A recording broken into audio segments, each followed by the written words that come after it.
What's up, YouTube? It is very windy today, so hopefully the audio is not too bad. Hopefully the picture is a lot better than the first video I posted. But for now, I'm on my phone. I'm getting my GoPro set up, and I'm going to try that out, and maybe I can do a little better.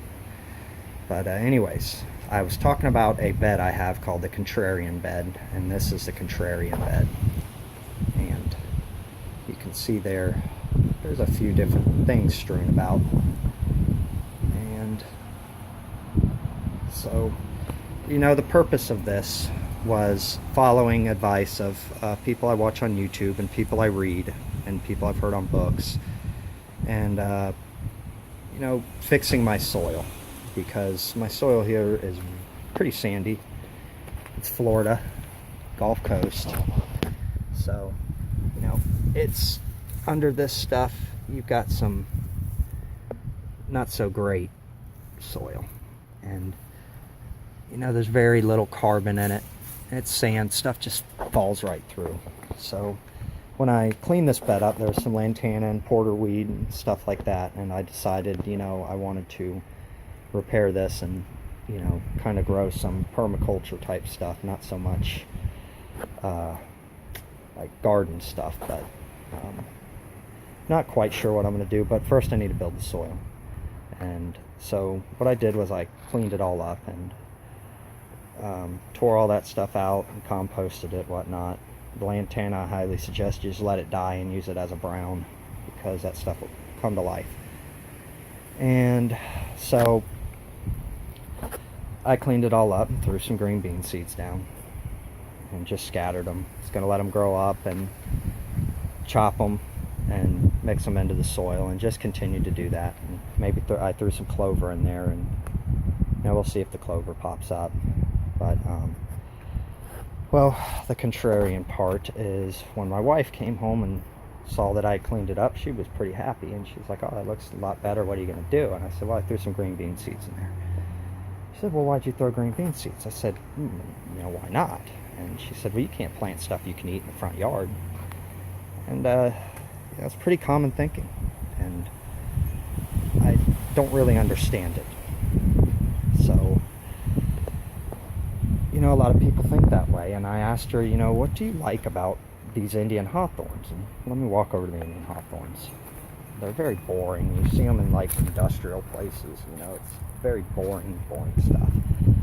And I guess it looks nice. If that's what you like, that's cool.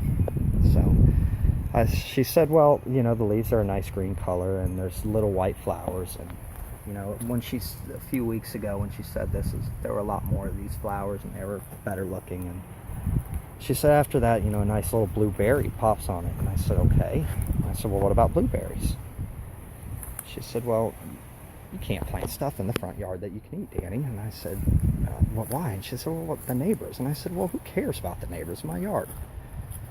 So she argued and whatnot. And so I acted rashly and decided to prove a point, and got a whole bunch of old watermelon seeds and okra seeds, mustard seeds, more green bean seeds, pea seeds, sunflower seeds, and threw them out there. And I have a bunch of stuff popping up.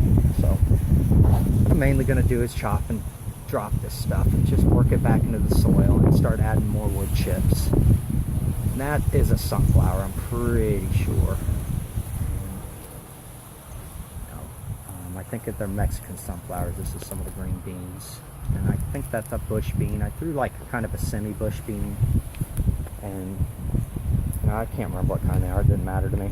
I think I'm going to do an experiment with this, and I'm going to chop the nitrogen fixers, the peas and the green beans, before they flower, and work it in. And the other side, I'm going to let it flower and work it in. I've heard from many different videos and read in some books and listened to some books about you needing to chop before they flower, so you can release the little nitrogen balls they have on their roots that are formed by a symbiotic relationship with bacteria. And I'm sure they're trading glucose because the bacteria need glucose for energy. So they make nitrogen for the plants that they pull out of the atmosphere, and plants don't have to worry about finding nitrogen. They have a buddy that'll make it for them, and they just trade them some sugar, some food, and sounds pretty good. Use it to your advantage. Use the fungi, use the bacteria. The microbial life is the most important part. So this is just the contrarian bed, because I am a contrarian. And did I act rash? Yes, I did. But do I regret it? Absolutely not. So, anyways, that's the end, guys. Comment, correct me, ridicule me, any comment. It's an open discussion. And teach me. So, like the video, subscribe. Appreciate it. Take it easy.